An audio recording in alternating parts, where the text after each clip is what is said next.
Hi friends, welcome to cine family 2. చిన్ని serial star మా ఛానల్లో ప్రసారమవుతూ ప్రేక్షకులను బాగా ఆకట్టుకుంటుంది. ఈ సీరియల్ హీరోయిన్ కావ్యశ్రీ.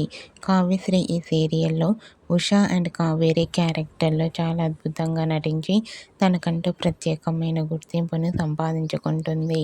కావ్యశ్రీ తన personal and serial and family అప్డేట్స్ని ఎప్పటికప్పుడు షేర్ చేస్తూ ఉంటుంది. అయితే రీసెంట్గా Chinni serial heroine Kavyasri shooting location latest and real life latest ఫొటోస్ను షేర్ చేసింది. ఆ ఫొటోస్లో కావ్యశ్రీ చాలా చాలా అందంగా చీరకట్టులో కనిపించింది. ఆ ఫొటోస్ చూసిన వారంతా బ్యూటిఫుల్ అండ్ లవ్లీ ఏంజల్ అంటూ కామెంట్ చేస్తున్నారు. మీకు కూడా చిన్ని serial heroine Kavyasri real life and shooting location latest photos మీకు నచ్చినట్లయితే మీ అభిప్రాయాన్ని మీ కామెంట్ రూపంలో తెలియజేస్తూ లైక్ చేయండి, షేర్ చేయండి. మరిన్ని ఇంట్రెస్టింగ్ అండ్ లేటెస్ట్ అప్డేట్స్ కోసం మా సినీ ఫ్యామిలీ 2 ఛానల్ని సబ్స్క్రైబ్ చేసుకోండి.